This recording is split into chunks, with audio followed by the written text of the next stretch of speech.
Selamat pagi dari Bali G. Sekarang pukul 6 pagi. Kami bersiap untuk menyeberang menuju Pelabuhan Nonanrunggu, Pulau Samosir. Pagi ini masih gelap. Udara dingin khas Toba begitu menusuk. Meskipun loket tiket kapal belum buka, kami sudah lebih dulu tiba di pelabuhan. Kami menyeberang menuju Samosir menggunakan kapal KMP Caldera Toba. Dari pelabuhan Bali G menuju Nonanrunggu, kapal ini hanya beroperasi 2 kali dalam sehari, yaitu pukul 6.30 pagi dan 10 pagi. Jadwal ini berlaku setiap hari, kecuali hari Jumat saat kapal tidak beroperasi.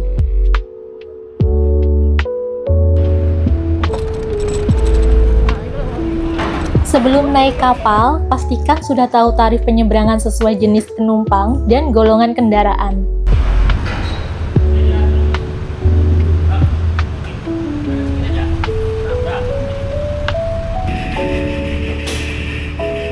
Untuk sampai di Pulau Samosir, kapal ini akan menempuh waktu sekitar 1,5 jam.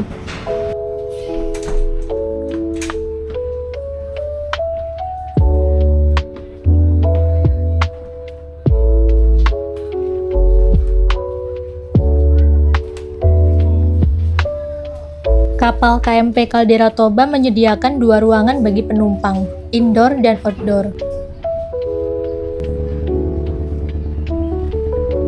Meski langit mendung, kami memilih area outdoor agar bisa menikmati panorama Danau Toba sepanjang jalan. Perjalanan pagi ini akan membawa kami menyusuri keindahan dan ketenangan Danau Toba, danau vulkanik terbesar di dunia yang selalu mempesona setiap mata yang memandang. Bukan lautan yang kami lintasi hari ini, melainkan danau vulkanik terbesar di dunia yang luasnya bagai lautan. Kami hanya bisa terdiam kagum, menikmati sensasi yang tak pernah kami rasakan sebelumnya.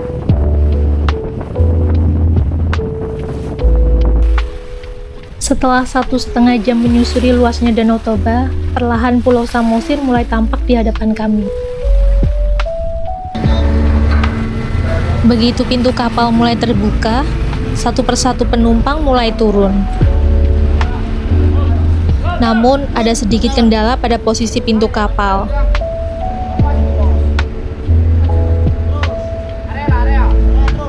Sehingga, proses turun harus tertahan beberapa saat.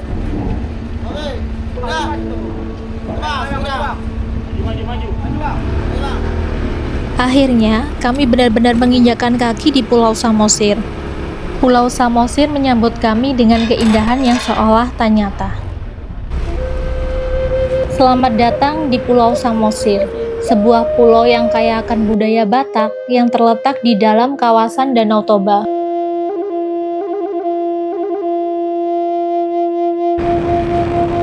Rasanya mustahil bagi kami bisa tiba di jantung Danau Toba dengan motor yang setia menemani sejak awal perjalanan.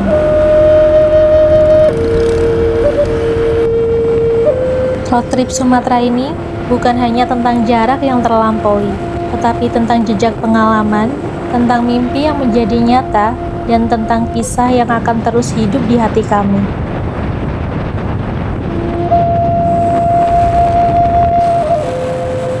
Kami mau melanjutkan perjalanan menuju Bukit Sibea-bea, menyusuri jalan aspal mulus dengan pemandangan Danau Toba berpadu bukit-bukit yang menjulang dan hamparan sawah hijau yang luas.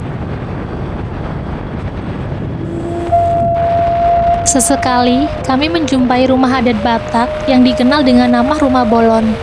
Rumah dengan atap yang melengkung ke atas merupakan salah satu ciri khas arsitektur tradisional di Pulau Samosir.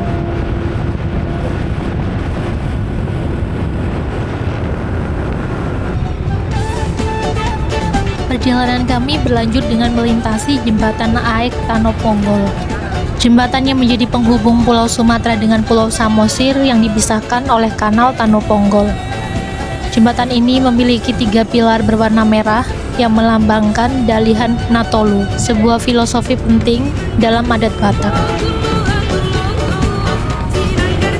Setelah melewati jembatan Aek Tanoponggol, perjalanan kami lanjutkan menyusuri jalan berliku di pinggir Danau Toba.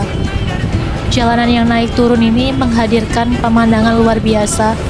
Di satu sisi terbentang luasnya danau yang tenang, di sisi lain perbukitan hijau yang memanjakan mata.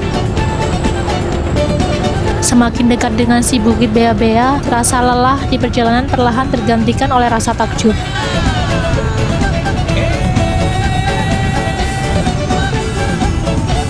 Bukit Sibea-Bea adalah objek wisata religi yang terletak di Kabupaten Samosir. Berdiri megah di ketinggian 1021 mdpl.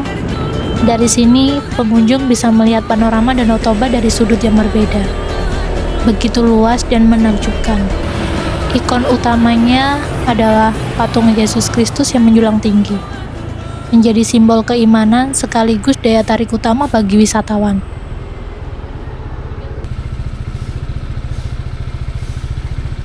Sesampainya di Sibea-Bea, kami membeli tiket masuk untuk roda 2 seharga 30.000.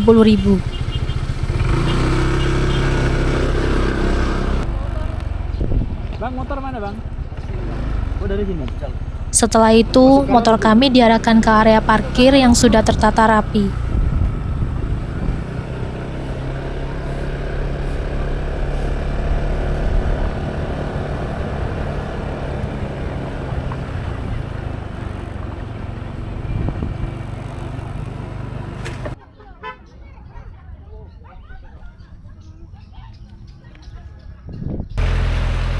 Dari sini, perjalanan dilanjutkan dengan berjalan kaki menyusuri jalan menanjak menuju patung Yesus Kristus yang berdiri megah di puncak bukit. Setibanya di puncak, berdirilah megah patung Yesus Kristus setinggi 61 meter. Patung ini tercatat sebagai patung tertinggi di dunia. Keberadaannya tidak hanya menjadi ikon religi, tetapi juga daya tarik wisata yang menghadirkan panorama Danau Toba dari ketinggian.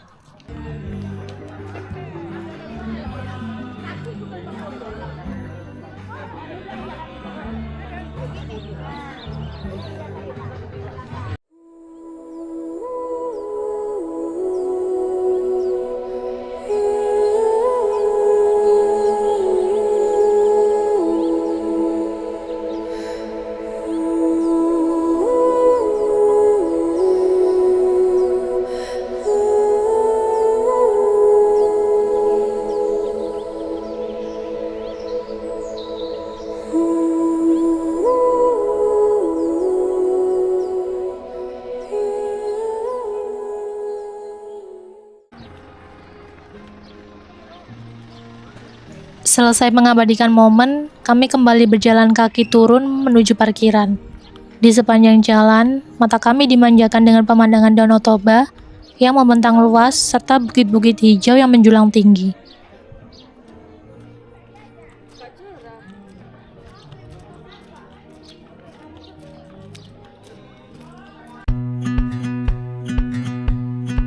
Perjalanan kami lanjutkan menuju Kelok 8. Jalan yang berliku dengan aspal mulus, dengan panorama Danau Toba yang menjadi latar belakang megah sepanjang perjalanan.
Roda kembali berputar, menuntun kami ke arah kota Tapak Tuan. Kami melintasi Menara Pandang Tele, salah satu markah tanah paling ikonik di Pulau Samosir. Berdiri di ketinggian 1479 mdpl, Dari sini kami memandang luas Danau Toba, perbukitan hijau, hingga hamparan langit biru yang menyatu dengan air.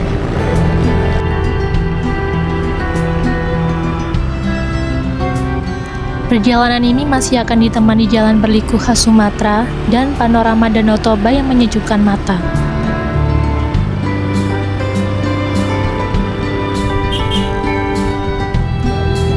Perlahan kami mulai meninggalkan Pulau Samosir, dan kota Tapak Tuan masih berada 276 km lagi di hadapan kami, sekitar 6 jam perjalanan yang harus ditempuh.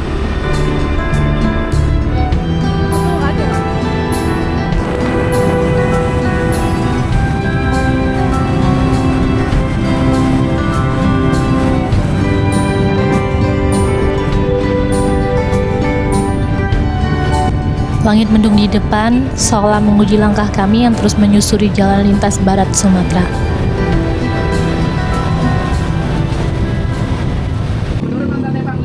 Setelah menempuh perjalanan kurang lebih 1 jam, kami singgah sejenak di warung makan. Di warung makan ini, kami bertemu dengan sepasang suami istri yang ramah. Ternyata mereka berasal dari Pulau Jawa dan dulu ikut program transmigrasi ke Sumatera. Sambil menikmati hidangan, kami pun berbincang tentang perjalanan hidup mereka hingga akhirnya menetap di kota Subulu Salam, Provinsi Aceh. Rasanya menyenangkan bisa mendengar langsung cerita dari warga perantau yang kini sudah menjadi bagian dari Sumatera. Kami melanjutkan perjalanan dan hujan masih setia menemani langkah kami hingga akhirnya memasuki kota Subulu Salam. Kota ini terletak di wilayah pegunungan, dikelilingi hutan tropis yang begitu lebat. Keindahan alamnya bukan hanya memanjakan mata, tetapi juga menyimpan kekayaan hayati yang luar biasa. Salah satunya bisa ditemui di Taman Hutan Raya Laikombi. Sepanjang jalan menuju kota Tapak Tuan, jalan yang kami tempuh seolah menyatu dengan lautan, karena kami benar-benar berada di bibir pantai. Tak hanya birunya lautan yang memanjakan mata, perjalanan ini juga menghadirkan harmoni alam. Pohon kelapa yang melambai, sawah hijau yang terhampar luas, dan gunung yang berdiri gagah di kejauhan membuat perjalanan kami terasa semakin istimewa.